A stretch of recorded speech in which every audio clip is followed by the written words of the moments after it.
This is Lee Sedol. Lee Sedol is one of the world's greatest Go players, and he's having what my friends in Silicon Valley call a holy cow moment.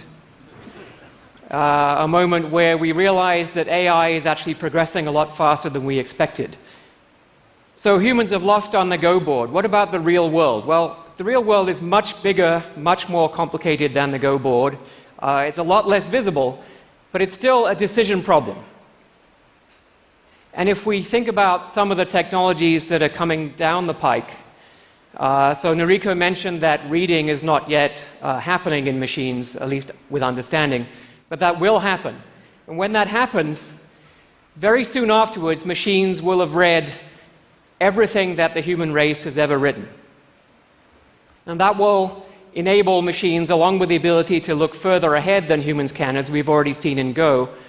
If they also have access to more information, they'll be able to make better decisions in the real world than we can. So is that a good thing? Well, I hope so. Our entire civilization, everything that we value, is based on our intelligence. And if we had access to a lot more intelligence, then there's really no limit to what the human race can do. And I think this could be, as some people have described it, the biggest event in human history.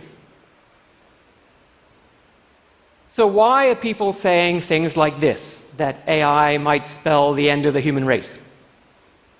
Is this a new thing? Is it just Elon Musk and Bill Gates and Stephen Hawking? Actually, no. This idea has been around for a while. Here's a quotation. Even if we could keep the machines in a subservient position, for instance, by turning off the power at strategic moments, and I'll come back to that turning off the power idea later on, we should, as a species, feel greatly humbled. So who said this? This is Alan Turing in 1951. Alan Turing, as you know, is the father of computer science and in many ways the father of AI as well.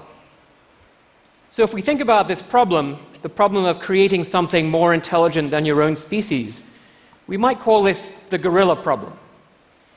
Because gorillas' ancestors did this a few million years ago, and now we could ask the gorillas, was this a good idea? So here they are having a meeting to discuss whether it was a good idea, and after a little while they conclude, no, this was a terrible idea. Our species is in dire straits. In fact, you can see the existential sadness in their eyes. So this queasy feeling that making something smarter than your own species is maybe not a good idea. What can we do about that? Well, really nothing, except stop doing AI. And because of all the benefits that I mentioned, and because I'm an AI researcher, I'm not having that. I actually want to be able to keep doing AI.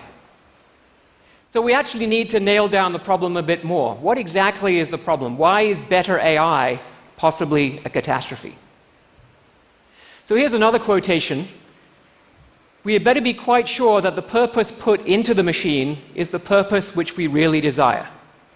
So this was said by Norbert Wiener in 1960, actually shortly after he watched one of the very early learning systems learn to play checkers better than its creator. But this could equally have been said by King Midas. So King Midas said, I want everything I touch to turn to gold, and he got exactly what he asked for. That was the purpose that he put into the machine, so to speak. And then his food and his drink and his relatives turned to gold, and he died in misery and starvation. So we'll call this the King Midas problem, of stating an objective which is not in fact truly aligned with what we want. In modern terms, we call this the value alignment problem.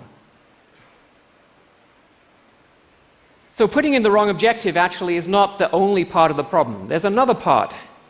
If you put an objective into a machine, even something as simple as fetch the coffee, the machine says to itself, well, how might I fail to fetch the coffee? Someone might switch me off.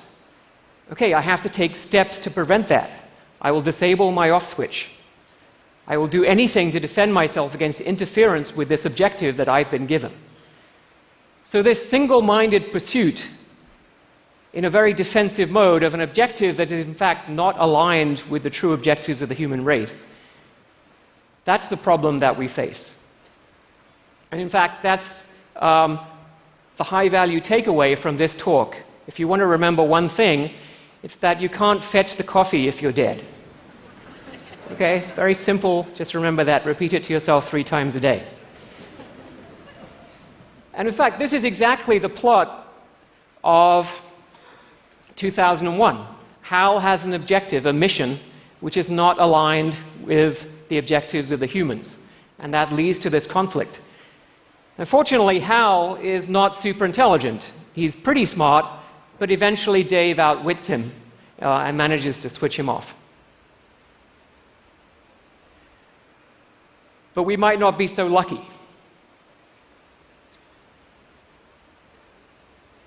So what are we going to do? I'm trying to redefine AI to get away from this classical notion of machines that intelligently pursue objectives. There are 3 principles involved. The first one is a principle of altruism, if you like, that the robot's only objective is to maximize the realization of human objectives, of human values. And by values here, I don't mean touchy-feely, goody-goody values. I just mean whatever it is that the human would prefer their life to be like. And so this actually violates Asimov's law that the robot has to protect its own existence. It has no interest in preserving its existence whatsoever. The second law is a law of humility, if you like. And this turns out to be really important to make robots safe. It says that the robot does not know what those human values are. So it has to maximize them, but it doesn't know what they are. And that avoids this problem of single-minded pursuit of an objective. This uncertainty turns out to be crucial. Now, in order to be useful to us, it has to have some idea of what we want. It obtains that information primarily by observation of human choices. So our own choices reveal information about what it is that we prefer our life to be like. So those are the 3 principles. Let's see how that applies to this question of can you switch the machine off, as Turing suggested. So here's a PR2 robot. This is one that we have in our lab. And it has a big red off switch right on the back. And the question is it going to let you switch it off? So if we do it the classical way, we give it the objective of fetch the coffee. I must fetch the coffee. I can't fetch the coffee if I'm dead, so obviously the PR2 has been listening to my talk. And so it says, okay, therefore, I must disable my off switch. And probably taser all the other people in Starbucks who might interfere with me.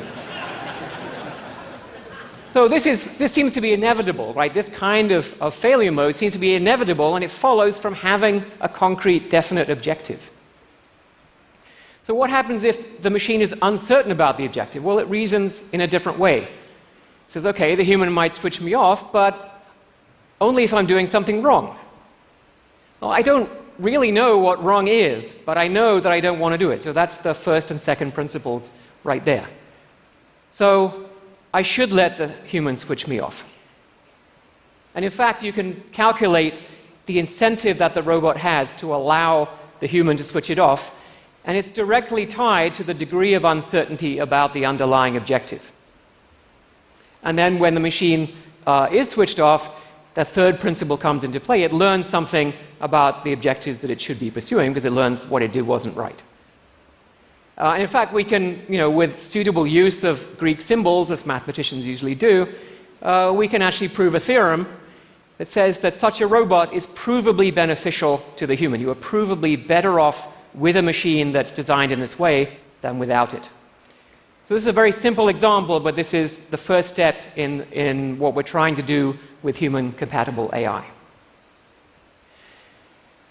Now, this third principle, I think, is the one that you're probably scratching your head. You're probably thinking, well, I behave badly. I don't want my robot to behave like me, right? I sneak down in the middle of the night and I take stuff from the fridge. I do this, I do that. There's all kinds of things that you don't want the robot to be doing.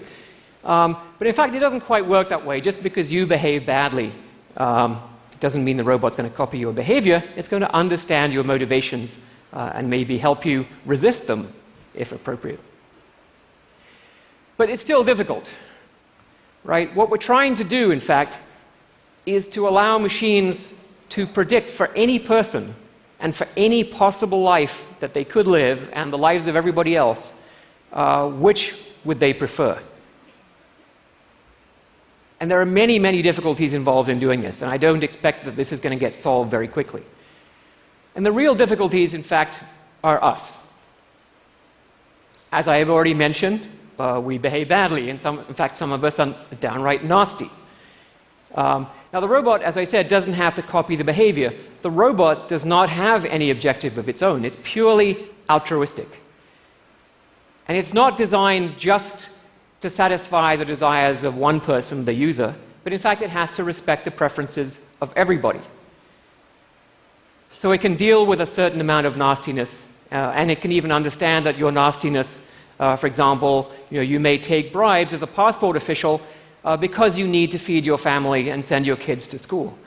And you can understand that. It doesn't mean it's going to steal. In fact, it'll just help you send your kids to school. We are also computationally limited. So Lee Sedol is a brilliant Go player, but he's still lost. So if we look at his actions, he took an action that lost the game. That doesn't mean that he wanted to lose. So in order to understand his behavior, we actually have to invert through a model of human cognition that includes our computational limitations. And that's a very complicated model, but it's still something that we can work on understanding.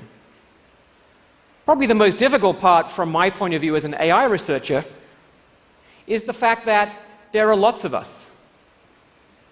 And so the machine has to somehow trade off, weigh up the preferences of many different people.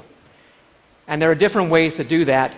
Economists, sociologists, moral philosophers have understood that, and we are actively looking for collaboration. So let's have a look and see what happens when you get that wrong. So you can have a conversation, for example, with your intelligent personal assistant that might be available in a few years' time. Think of it as Siri on steroids. So Siri says your wife called to remind you about dinner tonight. And of course you've forgotten. What dinner? What are you talking about?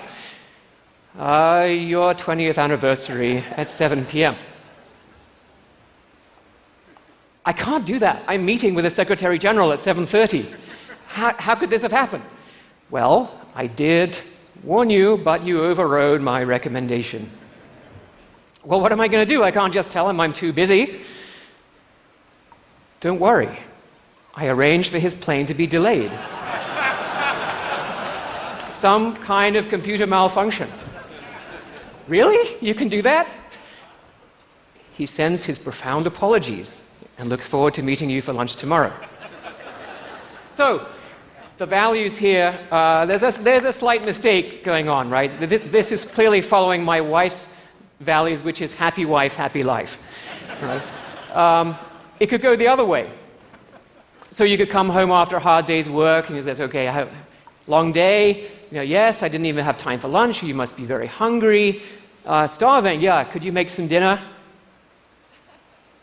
There's something I need to tell you. There are humans in South Sudan who are in more urgent need than you. So I'm leaving, make your own dinner. So we have to solve these problems, and I'm looking forward to working on them. There are reasons for optimism. One reason is that there is a massive amount of data, because remember I said they're going to read everything the human race has ever written. Most of what we write about is human beings doing things, and then other people getting upset about it. So there's a massive amount of data to learn from. There's also a very strong economic incentive to get this right. So imagine your domestic robots at home, you're late from work again, and the robot has to feed the kids, and the kids are hungry, and there's nothing in the fridge. And the robot sees the cat. And the robot hasn't quite learned the human value function properly, so it doesn't understand the sentimental value of the cat outweighs the nutritional value of the cat. And then what happens? Well, it happens like this. Deranged robot cooks kitty for family dinner. That one incident would be the end of the domestic robot industry. So there's a huge incentive to get this right long before we reach superintelligent machines. So to summarize, I'm actually trying to change the definition of AI so that we have provably beneficial machines. And the principles are machines that are altruistic, that want to achieve only our objectives, but that are uncertain about what those objectives are, and will watch all of us to learn more about what it is that we really want. And hopefully, in the process, we will learn to be better people. Thank you very much. So interesting, Stuart. We're going to stand here a bit because I think they're setting up for our next speaker. So, a couple of questions. So, the idea of programming in ignorance seems intuitively like really powerful. As you get to superintelligence, what's going to stop a robot reading literature and discovering this idea that knowledge is actually better than ignorance, and still just shifting its own goals and kind of rewriting that programming? Yes, so we want it to learn more, as I said, about our objectives. It'll only become more certain as it becomes more correct, right? So the evidence is there, and it's going to be designed to interpret it correctly. It will understand, for example, that books are very biased in the evidence they contain. They only talk about kings and princes and elite white male people doing stuff. So it's a complicated problem, but as it learns more about our objectives, it will become more and more useful to us. And you couldn't just boil it down to one law, hardwired in. If any human ever tries to switch me off, I comply, I comply. Absolutely not. That would be a terrible idea. So imagine that, you have a self-driving car, and you want to send your 5-year-old off to preschool, right? Do you want your 5-year-old to be able to switch off the car while it's driving along? Probably not. So it needs to understand how rational and sensible the person is. The more rational the person, the more willing you are to be switched off. If the person is completely random or even malicious, then you're less willing to be switched off. All right, Stuart, can I just say, I really, really hope you figure this out for us. Thank you so much for that talk. That was amazing. Thank you.